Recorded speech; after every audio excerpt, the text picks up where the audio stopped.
tudo bem com vocês? Então, hoje nós teremos mais uma videoaula. Dessa vez, iremos aprender um pouco sobre algas, protozoários e fungos. Na aula passada, a gente viu o reino Monera e hoje iremos estudar 2 reinos. Lembrando que essa classificação de reinos está ultrapassada. Agora, o estudo levando em consideração os domínios é mais correto. Então, algas e protozoários estão no reino que a gente chama de reino protista, certo? E fungos estão no reino à parte, é o reino fungi. Então, vamos começar primeiro estudando sobre as algas, que são protistas, né? Que são eucariontes, fotossintetizantes, ou seja, capazes de produzir seu próprio alimento.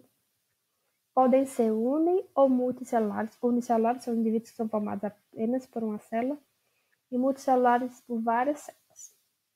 Presença de parede celular na maioria dos indivíduos. E diferente das plantas, os embriões eles não dependem da planta-mãe para se nutrir, certo?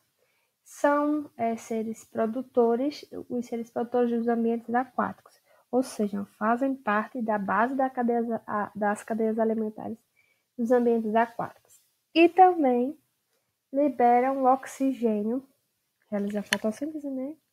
Um dos produtos é o oxigênio, e é esse oxigênio que é produzido pelas algas que nós utilizamos para respirar, tá certo, gente? As plantas também liberam oxigênio, só que o número de indivíduos de algas é bem maior que o número de indivíduos de plantas, já que eles são, na maioria das vezes, unicelulares, seres microscópicos.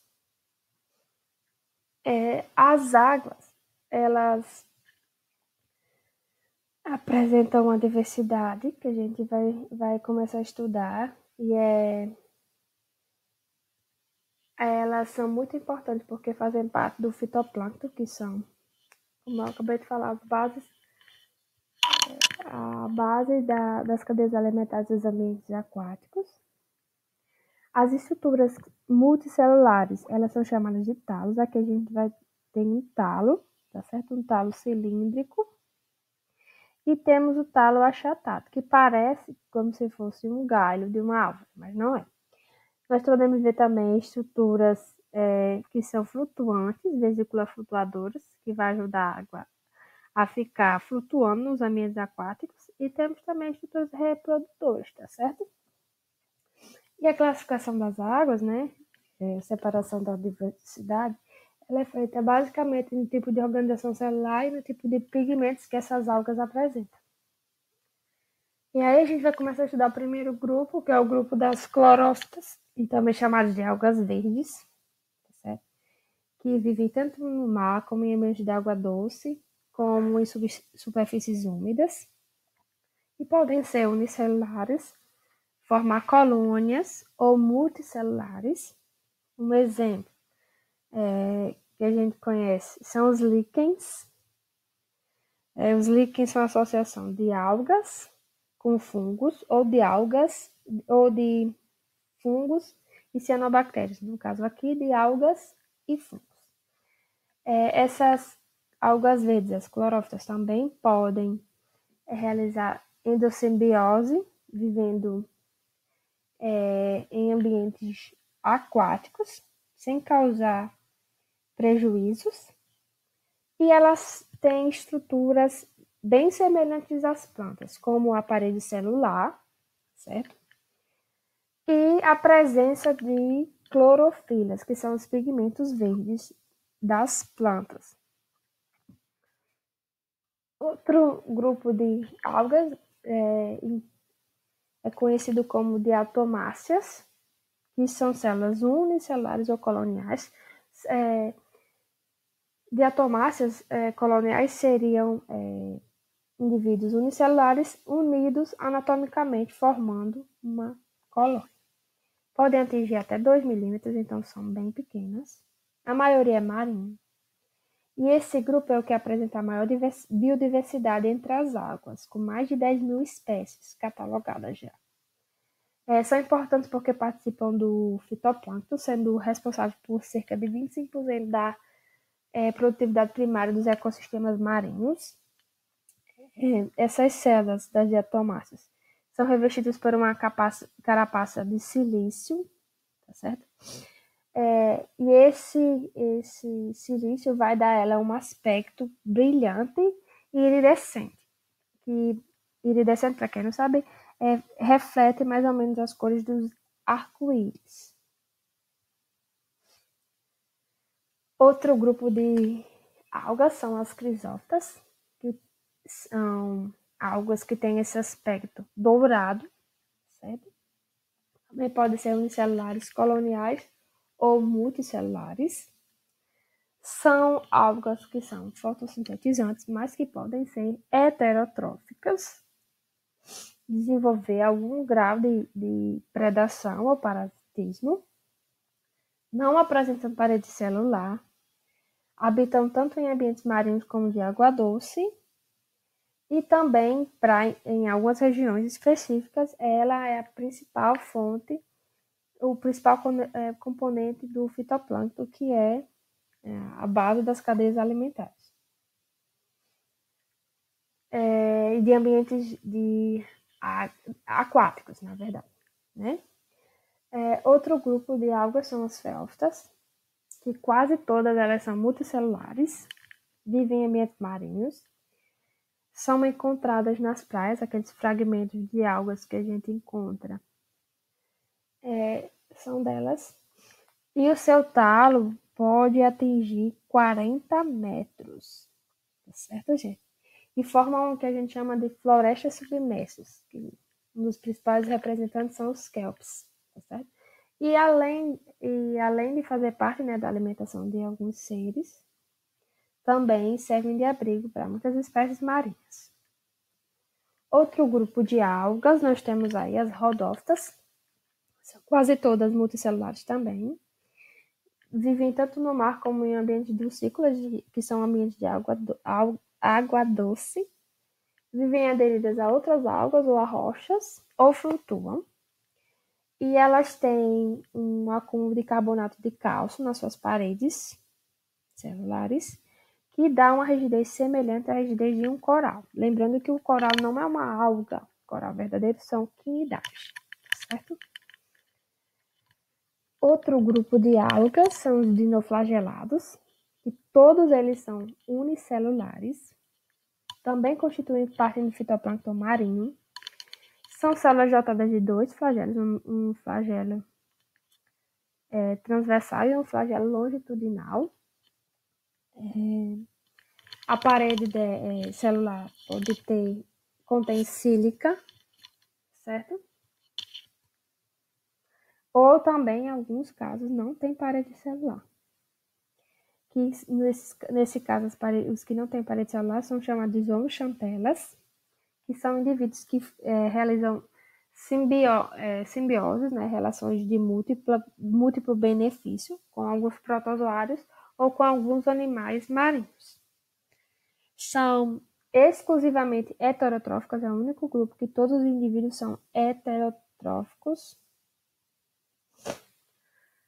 e podem formar cisto de resistência. O que é isso? Por exemplo, o ambiente não está com as condições favoráveis, então ele vai o quê?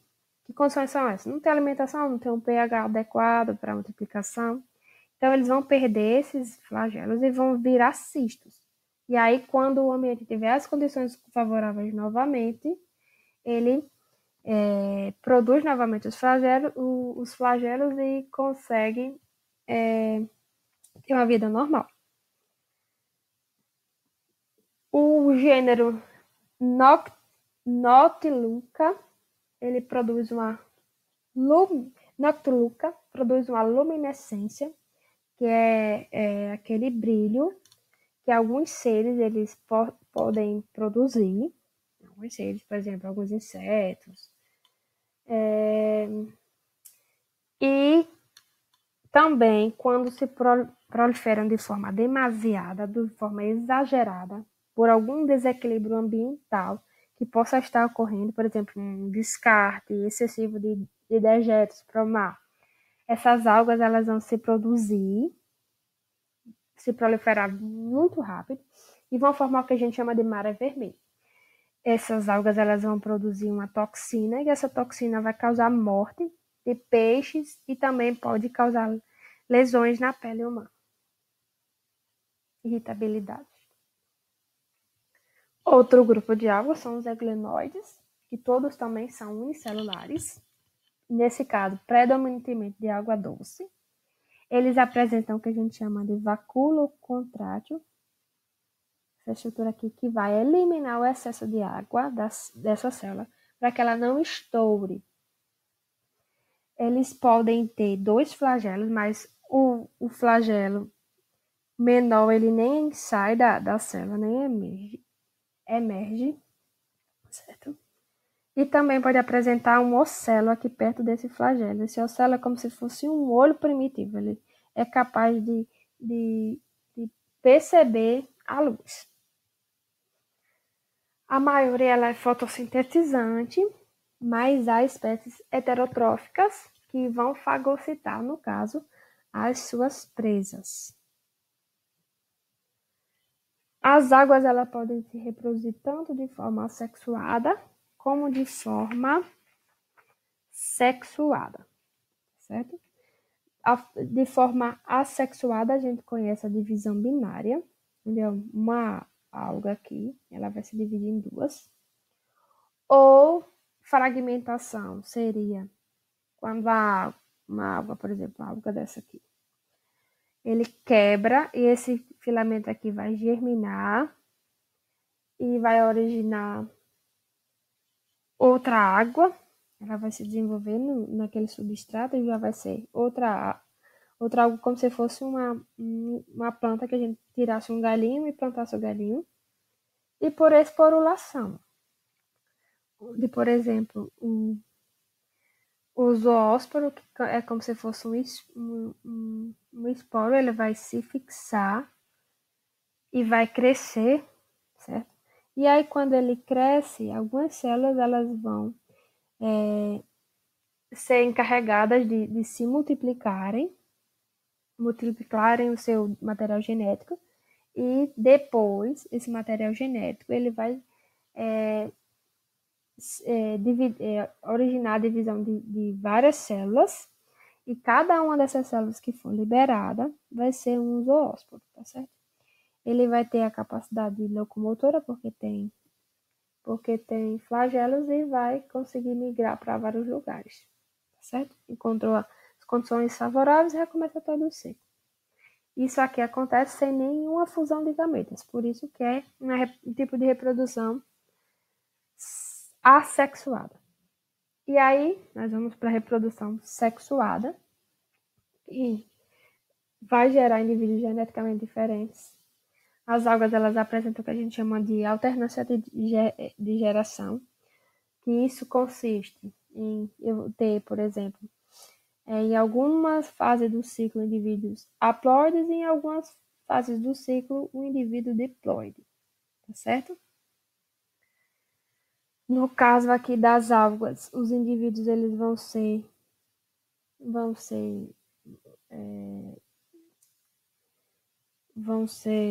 no caso das águas, os indivíduos eles vamos começar por esse ciclo aqui que é mais fácil, por exemplo, indivíduos adultos haploides, né, eles vão haploidia e diploidia, então só recapitular, haploides são indivíduos que têm metade do número de cromossomos da espécie, e diploides vai ter o conjunto todo de cromossomos da espécie, certo? E aqui os indivíduos haploides que vão ter compatibilidade, eles vão se unir sexualmente, e aí vai haver o que a gente chama de fusão citoplasmática, certo? Primeiro o citoplasma vai se fundir, e depois que o citoplasma se funde, vai haver a fusão também dos núcleos. Aí o indivíduo aqui, N com N, ó, N com N vai originar um indivíduo, o zigoto 2N. Esse zigoto aqui, 2N, ele vai passar por uma meiose reducional. Para que isso? para que ele volte a ser haploide, tá certo? Então, toda vez que acontece uma meiose reducional, quer dizer, é o que é para uma redução do número de cromossomos, de 2N para N. E aqui, ó, os indivíduos haploides que são liberados, os indivíduos jovens são indivíduos haploides. N, só com metade do número de cromossomos. Esses indivíduos vão encontrar as condições favoráveis e vão se desenvolver e recomeçar todo o ciclo. E aqui nós vamos para um ciclo que é um pouco mais complexo, mas na verdade é basicamente a mesma coisa, tá certo? Vamos começar por aqui. Pronto. Então aqui nós temos um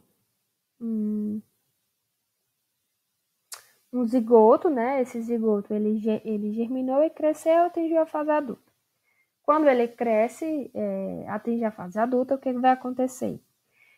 Células especializadas na reprodução, que são os esporófitos, vão passar por uma meiose reducional. Lembra que o indivíduo aqui tem 26 cromossomos, então, se ele passou por uma meiose reducional, ele vai ter agora metade de 26, que é 13. E aí, esses esporos haploides, eles podem germinar, certo? Podem germinar e crescer e se tornarem adultos haploides, que é esse caso aqui, por exemplo. Esse indivíduo aqui vai ter 13 adulto, ele vai ter 13 cromossomos, esse aqui também vai ter 13, tá certo? E aí eles vão também ter células especializadas na reprodução, que vão liberar também somente células haploides, já que eles são haploides. E vão, essas células especializadas na liberação de esporos, vão liberar seus esporos na idade reprodutiva, né?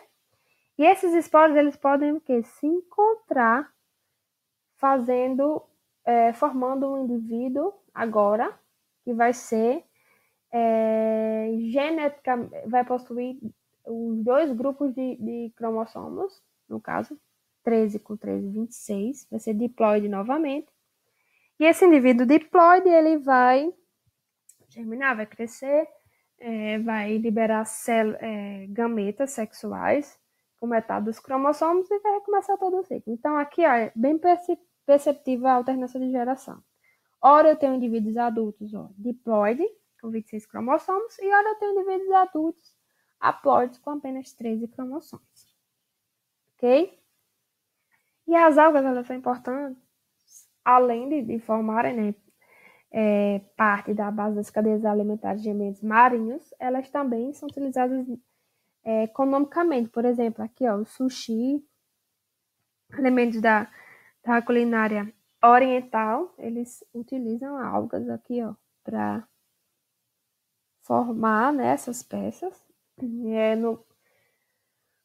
O AGA, que é um polissacarídeo que é um açúcar, que também é extraído de algas, utilizado na produção de meios de cultura, na biotecnologia. E aqui nós temos vários produtos que são produzidos utilizando esse material gelificante, que é bem parecido com água, só que ele é mais barato e ele é mais utilizado, que é a carragenina. Carragenina, que é esse pozinho aqui que dá essa textura gelatinosa de pudins e gelatinas. Ela também é utilizada como estabilizante e branqueador de alimentos, tá certo? E aí nós vamos para o outro grupo protista, né, da aula de hoje, que são os protozoários. Os protozoários, eles são unicelulares e são heterotróficos. Todos são heterotróficos, certo? Vivem em água. Heterotróficos, lembrando, que não produzem o próprio alimento. E vivem em água doce ou salgada ou em terras úmidas, certo? Podem ser saprófagos, se alimentar de animais mortos, de seres vivos mortos, na verdade, ou predadores. Predadores e parasitas, tá certo? Que vão ocasionar a morte do seu hospedeiros vão ocasionar a morte ou vão utilizar, né, o corpo de seus hospedeiros para sobreviver. Alguns eles também podem estabelecer uma relação simbionte, uma simbiose com alguns outros seres vivos. A simbiose na verdade, é uma relação mutualista entre seres. Os dois envolvidos se beneficiam, que a gente vai ver mais na frente. E podem atingir até 1 milímetro, então são seres microscópicos. Eles possuem células em estruturas celulares especializadas na captura de alimentos, que são citostomos, e os citoprócton, que são estruturas especializadas na eliminação de resíduos, como se fosse a boca e o ânus. E apresenta também vacúolos contráteis, que vão ajudar, né, na eliminação do excesso de água. E ainda podem possuir estruturas locomotoras como pseudópodes, cílios e flagelos. Os protozoários, a diversidade deles, a classificação, na verdade, é baseada nessas estruturas locomotoras ou na ausência dessas estruturas locomotoras, tá certo? Nós vamos ao primeiro grupo, que é o primeiro filo, que é o filo dos risópodes, que eles se locomovem por meio dos pseudópodes, que são essas projeções da membrana celular. E há tanto espécies de água doce como de água marinha. Eles também, a maioria, né, são de vida livre, podem ser comensais e podem ser parasitas, certo? Outro grupo são os actinópodes, que possuem pseudópodes filamentosos, sustentados por um eixo central, que se projetam como raios de sol em torno da célula, tá certo?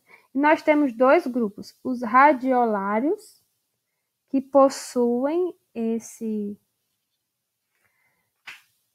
anel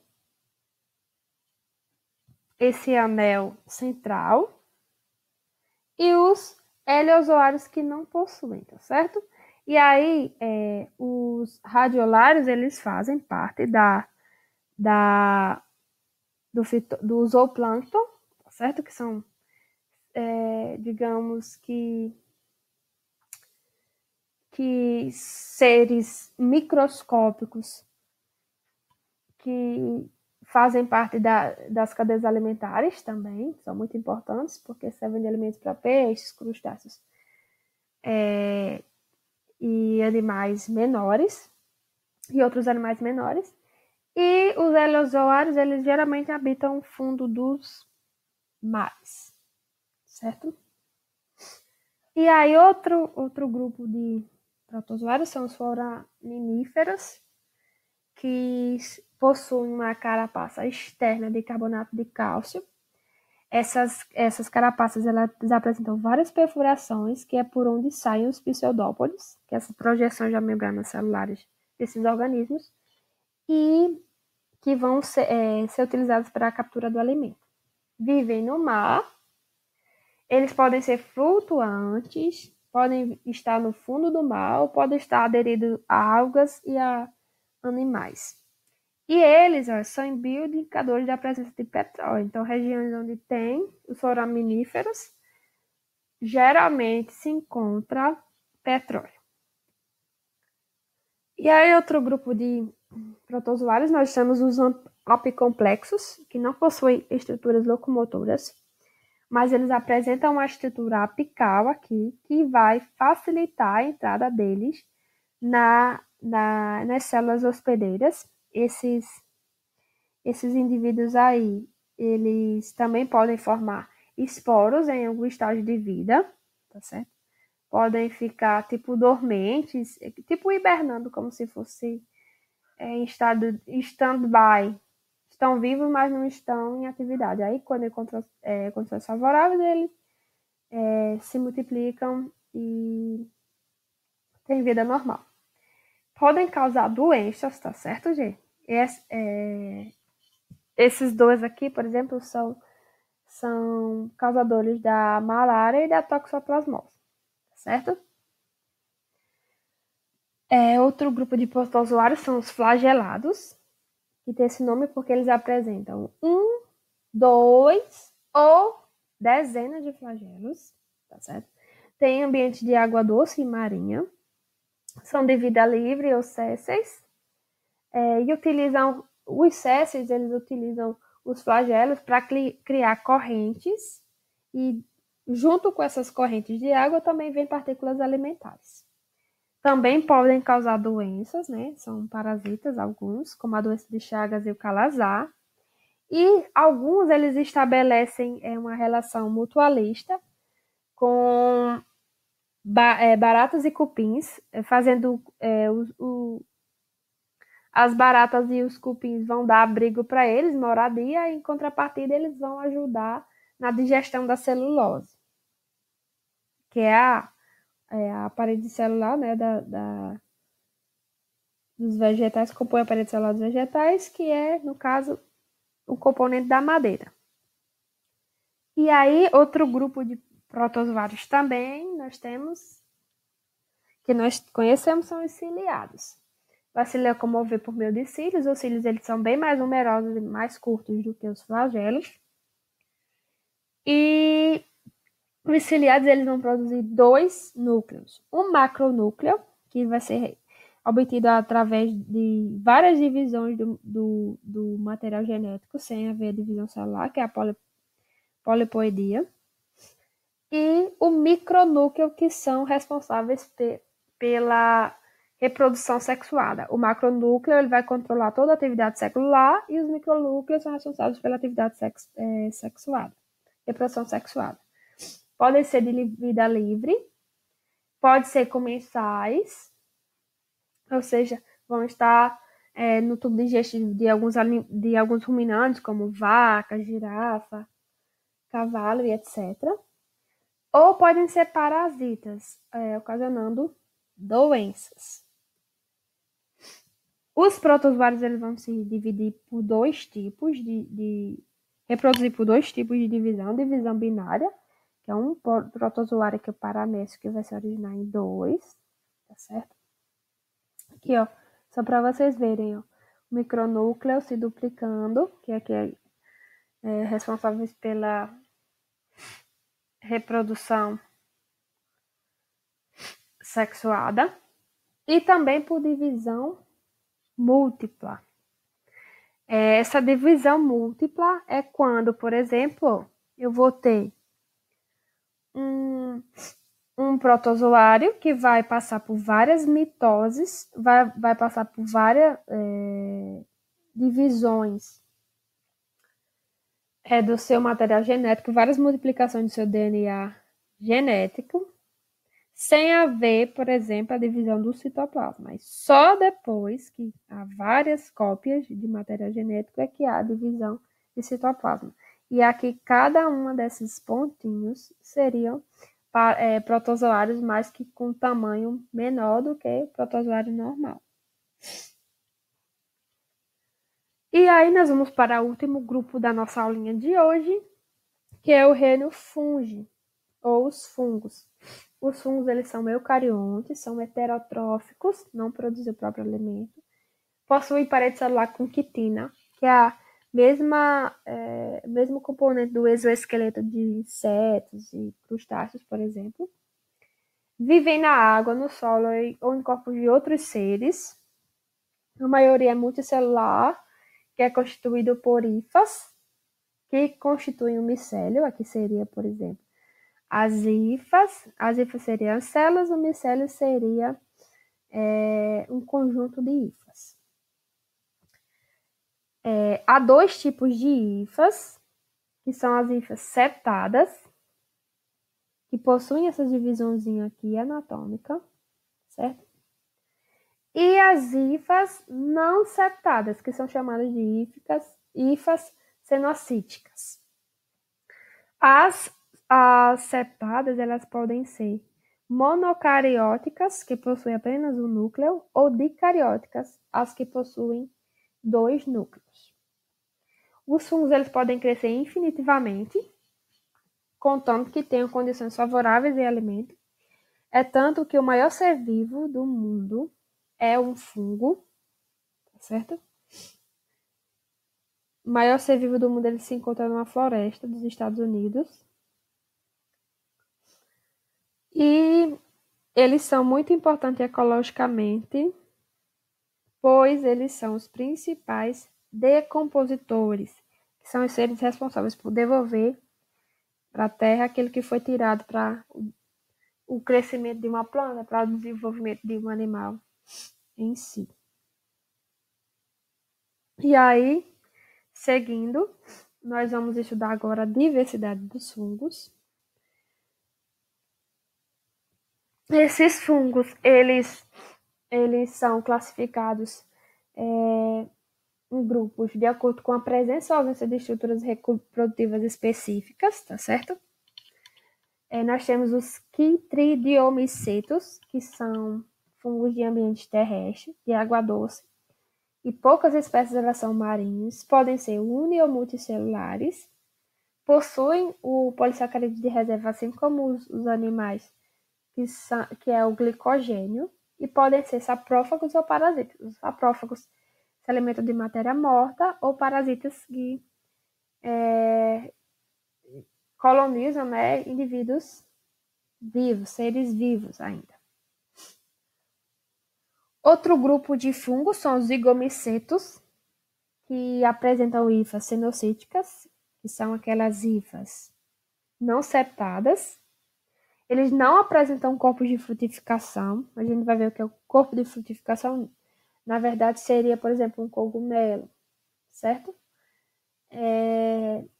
Só apresenta, no caso aqui, hifas e o micélio, né? Que a gente consegue ver. O micélio é esse aqui que a gente consegue ver. Um exemplo é o bolor, que vai crescer em alimentos ricos em carboidratos, como, por exemplo, pão, frutas, né? Que tem frutose. É um carboidrato também. E são parasitas. Vão ali matar o indivíduo, certo? E nós temos outro grupo de fungos, que são os ascomicetos. Eles têm esse nome porque eles têm a presença de ascos, que são bolsas. Essas bolsas são os locais onde vão se desenvolver os ascósporos. E esses ascósporos é que vai liberar as estruturas reprodutivas desses fungos, certo? Esse grupo ele apresenta uma elevada biodiversidade, são responsáveis por 50% da biodiversidade de fungos existentes, certo? E também formam os líquens, que são aquelas associações entre algas e fungos ou cianobactérias e fungos, certo? Os ascocarpos, eles são comestíveis em algumas espécies. E apesar de não ser não possuir ascos, não ser um representante assim que típico do grupo, né, que caracteriza o grupo, o fermento de padaria, que é o Saccharomyces cerevisiae, é um tipo de ascomiceto, tá certo? Para quem não sabe, esse fungo, né, é conhecido como fermento de padaria, fermento biológico. Outro grupo de fungo, que também apresenta corpo de frutificação, são os basidiomicetos, que são os famosos cogumelos, né? Eles apresentam os basídeos, que são os locais onde se formam os esporos sexuados. E muitos são comestíveis e empregados na culinária. Por exemplo, nós temos os champignons, que são cogumelos que são comestíveis e são vendidos em supermercados em embalagens parecidas com a de azeitona. Agora nós vamos falar um pouco sobre a reprodução e o ciclo de vida dos fungos. Os fungos eles podem se reproduzir tanto de forma assexuada como de forma sexuada, né? A forma assexuada vai incluir a fragmentação, ó, uma hifa, que é o micélio, que tem formado por várias hifas. Essas hifas elas vão ser fragmentadas e uma vez que cai no solo e encontra condições favoráveis, vai crescer e originar outro micélio, geneticamente igual a esse. Outra forma é a esporulação. As hifas elas vão desenvolver os esporângios, que são estruturas reprodutoras, que vai haver a liberação de esporos. Esses esporos é como se fossem umas sementinhas, vão cair no chão e vão crescer novas hifas, vão crescer formando novos esporângios e liberando novamente vários esporos. E outro tipo de reprodução assexuada é pelo que a gente chama de brotamento. Então, tá aqui a levedurazinha e ela vai começar a crescer um pouquinho, é como se fosse um galinho. E aí, quando esse galinho tá grande, ele vai se desprender. Então, esse funguinho é geneticamente igual a esse. Por isso que é a reprodução assexuada. E aí, para terminar a reprodução, nós temos a reprodução sexuada. Que pode parecer mais difícil, mas não é. Vamos lá que a gente vai conseguir entender. Então, por exemplo, vamos começar por aqui. Aqui eu vou ter a liberação de esporos, né, que vão cair no chão e vão encontrar as condições favoráveis e vão crescer. E aí, quando esses micélios eles encontram micélios compatíveis, eles vão unir fundir, na verdade, o seu citoplasma, originando hifas dicarióticas, que são hifas que possuem 2 núcleos por segmento, por hifa, na verdade, né?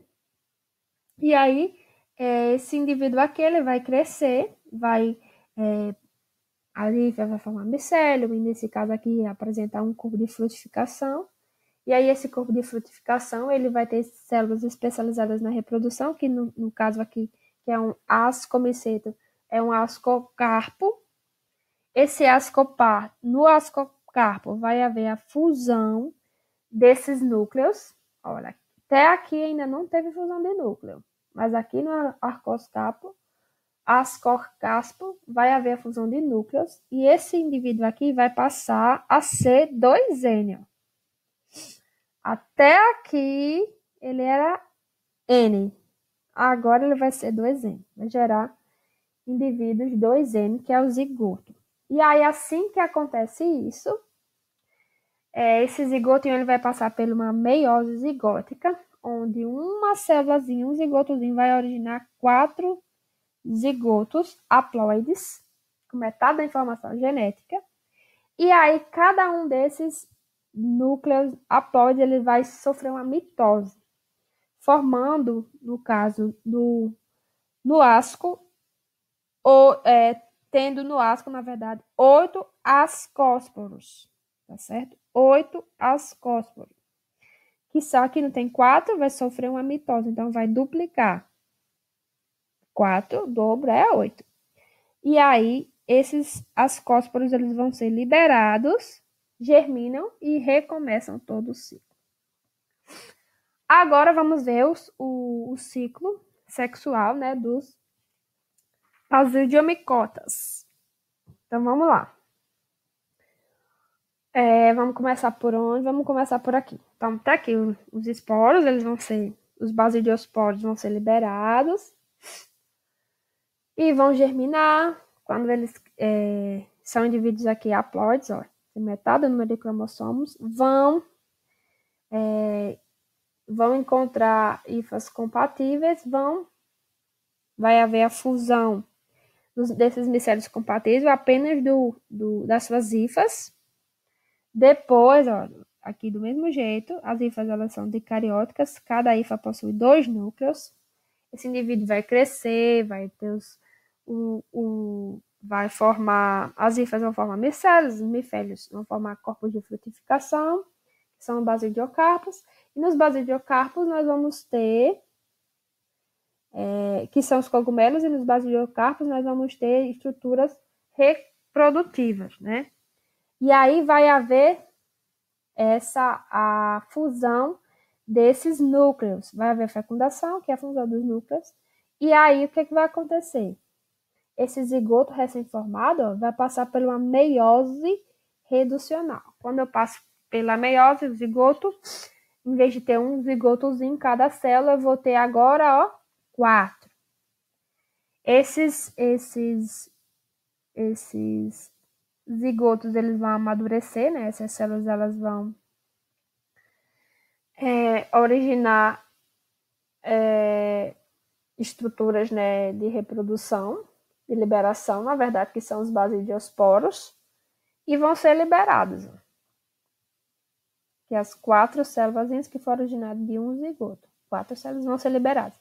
Lembrando que esses indivíduos aqui que vão ser liberados, na verdade, esses esporos, eles vão ter metade da informação genética do zigoto. Então, vão ser N. Zigoto 2N, basidiosporos N. E aí vão ser liberados, vão encontrar condições favoráveis e vão reiniciar o ciclo. E aí os fungos, eles podem estabelecer relações mutualistas, onde todos os envolvidos na relação são beneficiados tanto com algas e cianobactérias, como com plantas, tá certo? Nós vamos conhecer 2 relações importantíssimas para a natureza. Que aqui, no caso, são os líquens. Os fungos, ele proporciona a essas algas a sobrevivência dela num ambiente que seria inóspito para elas, que no caso seria o tronco de uma planta. E em contrapartida, a alga, e a cianobactéria, que são fotossintetizantes, vão dar para esse fungo alimento e vão permitir o seu crescimento, sua reprodução, certo? Então, os 2 indivíduos são beneficiados. Se a gente separa esses indivíduos, eles morrem. Na verdade, a alga vai morrer, tá certo? O fungo pode até conseguir sobreviver, mas a água morre. E aqui nós vamos ter outro tipo de relação mutualista, que são as micorrizas, tá certo? Nas micorrizas nós temos as plantas, nas raízes das plantas, e a planta e vai ceder, né, a esses fungos aqui, alimento, porque as plantas são fotossintetizantes, diferente dos fungos, que são heterotróficos, não produzem seu próprio alimento.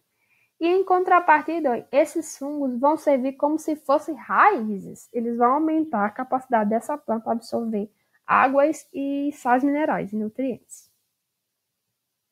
E aí, os fungos, eles também são importantíssimos. Tem uma importância ecológica muito importante, que são os principais decompositores. Imagina a quantidade deles que existiria no planeta se não fossem os fungos, tá certo? Então, eles vão devolver para a natureza aquilo que foi retirado para o crescimento de uma planta, para o crescimento de um indivíduo, de um animal, de outro fungo, por exemplo, e etc. E também são importantes economicamente porque são utilizados para a produção de produtos obtidos a partir da panificação, né, de pães, bolos e etc. Também são utilizados na produção de queijos, queijo gorgonzola, que é um queijo caríssimo, que tem um sabor bem peculiar. Já comi. Não é muito bom, mas tem gente que aprecia, né? Então, vamos lá. E também, por exemplo, na produção de bebidas, como, por exemplo, cerveja, vinhos, eles participam aumentando o teor alcoólico na fermentação, através da fermentação.